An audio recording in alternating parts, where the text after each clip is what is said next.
So when I was growing up, there was this song we used to sing on the playground, and it went like this. Tracy and so sitting in a tree, Kissing. First comes love, then comes marriage, then comes baby in a baby carriage. And I'm like, okay, that's it. That's how you do life. That's how you do a relationship.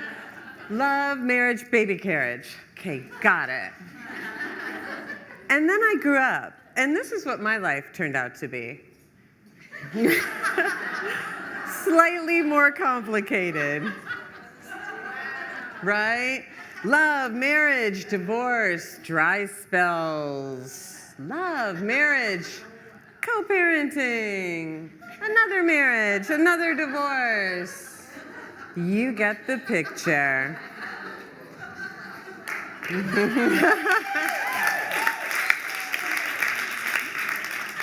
So if you're good at math and or a fast reader, what you got there is that I've been married 3 times.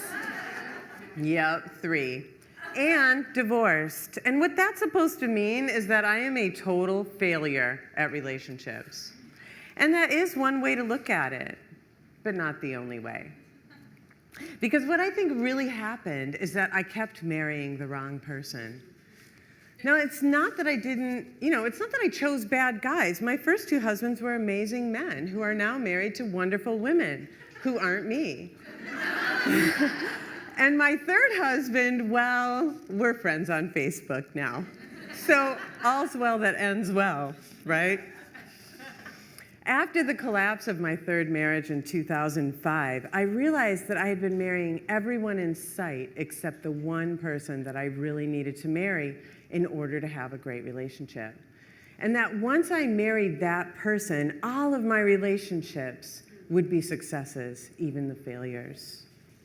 The so-called failures, actually.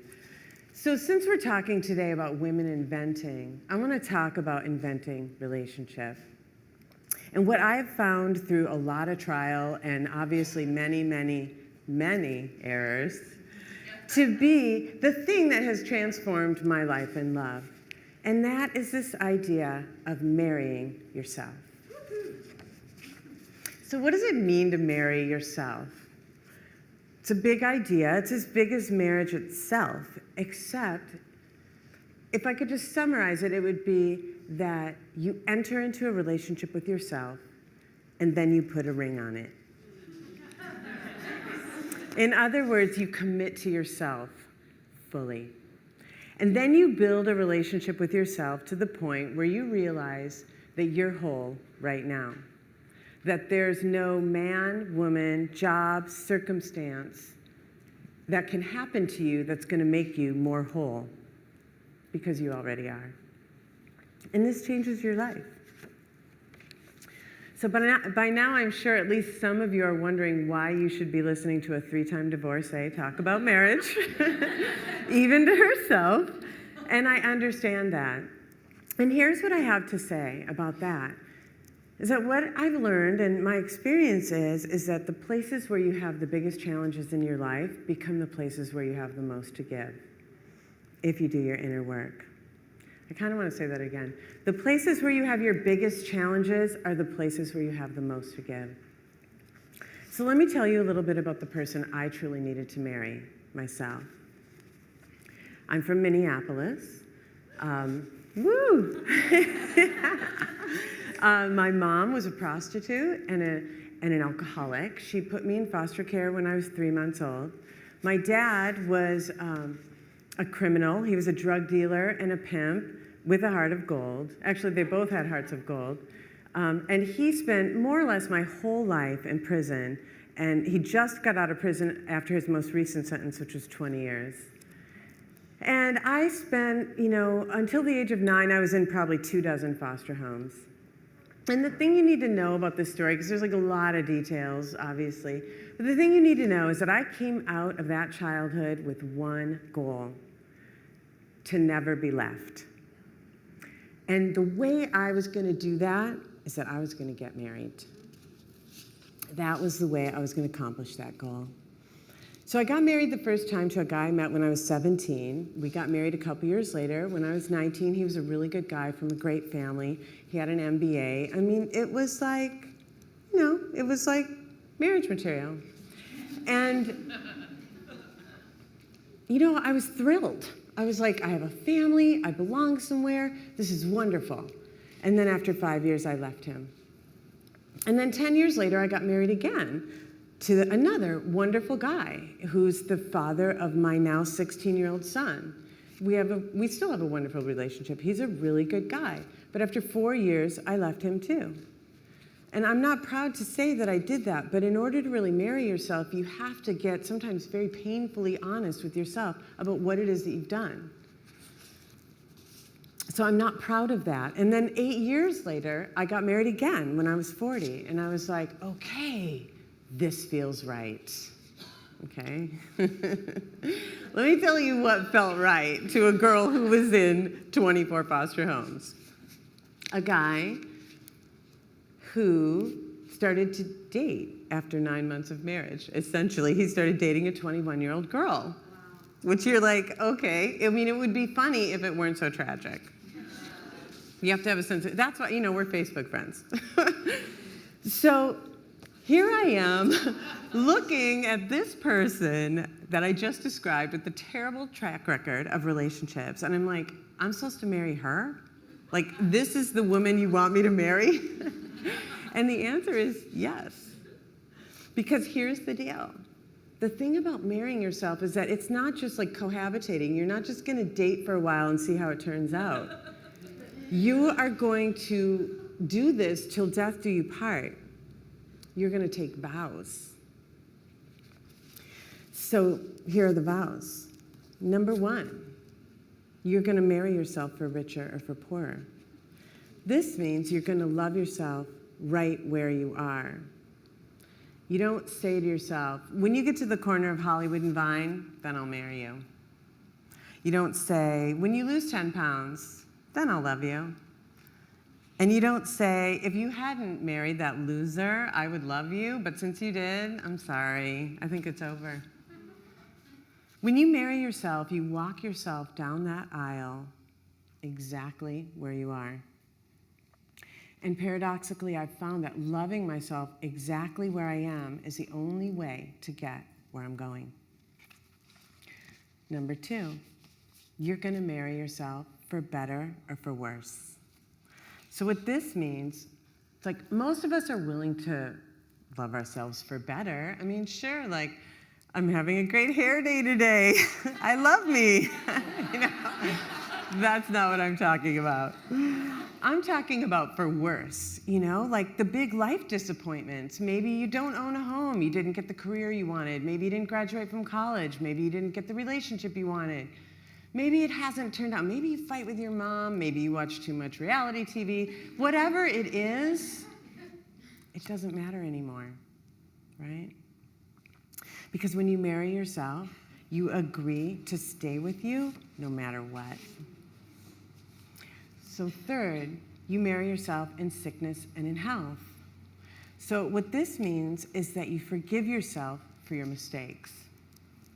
A mistake isn't actually a failure unless you don't learn from it and unless you don't grow.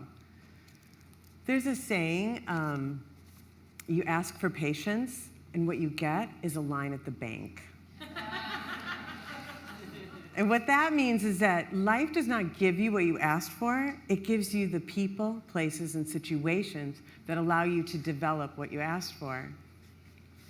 And the thing is that if you don't get it right the first time, life will give it to you again. Because life is very generous that way. It's like, I didn't get it the first time in the first marriage, and I didn't get it the second time. It's like, okay, maybe the third time I'll get it. So inside that terrible experience of that third marriage, I learned something about in sickness and in health. And what I learned is how to sit by my own bedside and how to hold my own hand and how to nurse myself and how to comfort myself. And what I learned is that I am a person that I can count on. Last but not least, you marry yourself when you marry yourself, it's to have and to hold yourself. So what does it mean to have and to hold? Well, I think it means that you love yourself the way you want someone else to love you.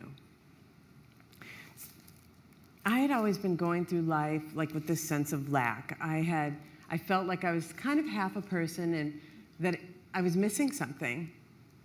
And I went into my relationships hoping to solve this feeling that I'd had my entire life, that I wasn't whole unless someone loved me.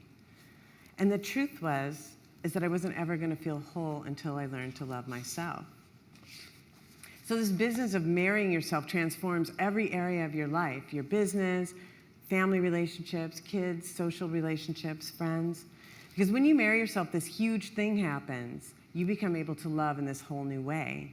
You become able to love other people right where they are for who they are, the same way you're already loving yourself. And of course, this is what the world needs more of. So when I married myself and I realized that I already had everything I needed, I started seeing it as my job to basically just light up my little corner of the world. You know, that's my new job. Because I don't need anything, I already have it. So when I take meetings, it's all about like, how can I help this person achieve her goal? And when I'm in my social communities, it's like, what can I bring to this that only I can bring? And when I go on dates, it's like, how can I just discover another person, maybe for just 1 hour? Which, of course, brings me full circle. Because people always ask me about my love life, you know? They want to know.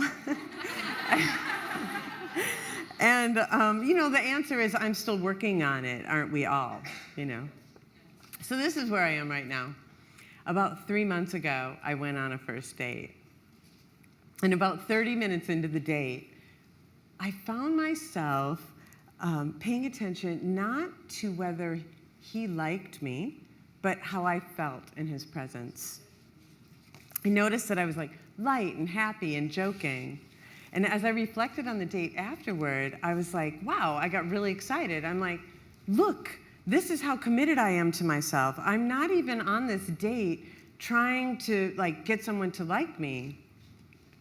You know, I'm more interested in how I feel about me than how he feels about me. Not because I'm selfish, but because the only relationship I'm ever going to have with another person is the one that I'm already having with myself. I'm just going to have it with them now.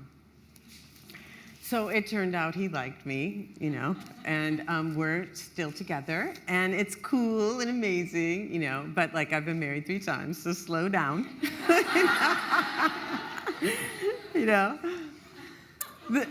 The thing is, I'm not trying to get security from him through marriage, and God forbid, a baby carriage. I'm only here to just be in relationship. I'm not dying to hear the words, will you marry me? Because even though those words are very powerful, and very powerful to a person like me, I don't need to hear them from him because I've already heard them from myself. And the way I see it, it's like I took myself to the top of a mountain, or maybe to the bottom of the ocean, and I got down on one knee, and I said, I'll never leave you. And now I'm married to the one person I really wanted to be with all along, myself. Yeah.